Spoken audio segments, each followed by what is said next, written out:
Los conflictos de la historia mundial, desde que el periodismo es regular y periódico, han resultado cómplices absolutos de la cobertura que los distintos medios se hallan en disposición de cubrir. Y desde que el hombre es hombre, ha experimentado, muchas veces sin lograr el objetivo, sobreponerse a las adversidades que se le presentan solo por el hecho de ser el animal más desarrollado del planeta. Pero antes, como la opción de solucionar los conflictos por la vía oral no era moneda corriente, los humanos decidieron confrontar. Porque desde que el hombre conoció al hombre siempre quiso lo que no tuvo, y ese precepto llevó a la realidad una centena de guerras.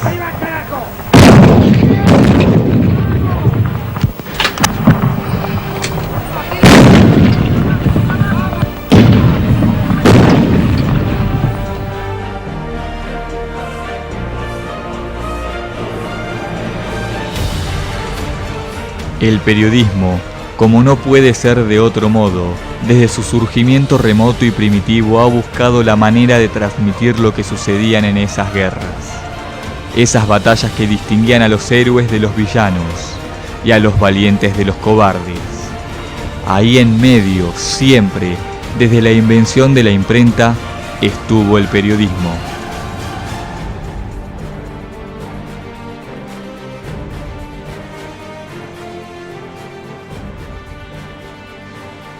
Pero no hay que remontarse a la cobertura de las guerras napoleónicas, ni siquiera a alguna de las guerras mundiales.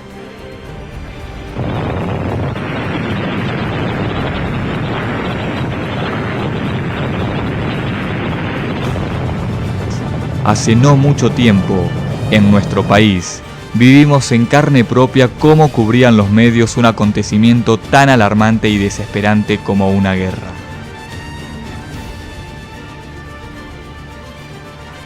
En abril de 1982 y producto de los últimos manotazos de ahogado de un gobierno de facto, Argentina vivió una de las más crueles decisiones del proceso de reorganización nacional. La Guerra de Malvinas fue, sin duda alguna, la determinación más nefasta del último gobierno de la dictadura militar. Pero como el gobierno, aunque endeble y debilitado, tenía el control total de los medios de comunicación, las noticias provenientes de las islas llegaban deformadas, distorsionadas. Diarios y revistas argentinas se regocijaron cuando se proclamó la supuesta recuperación de las Islas Malvinas, develando una verdad alterada al ojo público que llevó a la población a movilizarse en claro acto de algarabía popular, cuando la realidad en verdad no lo ameritaba. Diarios de gran tirada como Clarín, La Nación o La Prensa presentaban al lector una constante victoria argentina. Revistas populares como Gente o Somos destacaban altamente el triunfo de los soldados argentinos por sobre la frágil y delicada ofensiva británica. Siempre Argentina tenía menos bajas, menos aviones derribados y menos barcos hundidos que los ingleses. Pero ¿por qué se tergiversaba tanto la información? Bueno, en aquella época había censura militar. Había un general que fue tristemente célebre, que se llamaba General Camps, que manejaba la acción psicológica, entre comillas, de las Fuerzas Armadas Argentinas en ese enfrentamiento, y efectivamente había restricciones serias. Es obvio que no existía un marco de libertad, porque además la guerra se desenvolvía en un espacio insular, al cual no había acceso de periodistas que no estén comprometidos con uno de los bandos, no solo los argentinos, sino también los británicos. Los británicos estaban también sometidos a censura militar. Uno de los partícipes fundamentales de la cobertura periodística en época de Malvinas fue la censura militar. Los enviados británicos a las islas también emitían informaciones que pasaban por un filtro de censura, pero los hechos que tergiversaban concretamente no estaban tan lejos de la realidad. Esta alimentación de las políticas de turno, tanto argentinas como británicas, provocaron que sus lectores y televidentes vivieran, como decía Walter Lippmann, en un pseudoambiente, donde la verdad que se conocía no era la verdad que tenía lugar en el campo de batalla. La emoción más grande que tuve esta mañana fue cuando vi que las En Buenos Aires y en cada rincón de nuestro país, creíamos de buena fuente que los soldados tenían provisiones, se alimentaban bien, tenían abrigo y estaban ganando. Pero la realidad omitía esos detalles. Otra preocupación es: ¿pasarán frío? ¿Pasarán hambre? Yo soy el responsable de las dos cosas.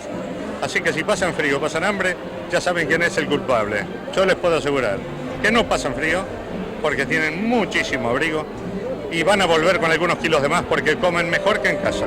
A jugar por la experiencia personal, de ir viviendo día a día todo lo que iba pasando, de todo lo que nos íbamos enterando y de nuestras condiciones que iban siendo cada vez peor porque cada vez teníamos menos logística, o sea, teníamos poca ropa, teníamos comida que se preveía iba a alcanzar para un mes más, como mucho, por las condiciones climáticas a las que evidentemente no estábamos preparados. Te diría que no. Yo era bastante escéptico en esas cuestiones.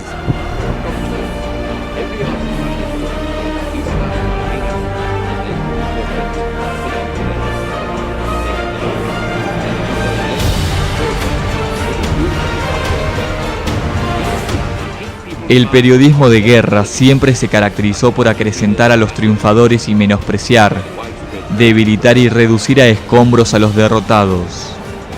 Casi siempre, cuando tiene lugar una guerra entre dos naciones, alguna de ellas, si no las dos, se encuentra bajo un régimen nacionalista y extremo, por lo que es muy posible que controle todas las esferas de información. Por eso en las guerras, donde se dice que todos pierden, en realidad todos ganan. Solo depende desde qué lugar estés informándote al respecto.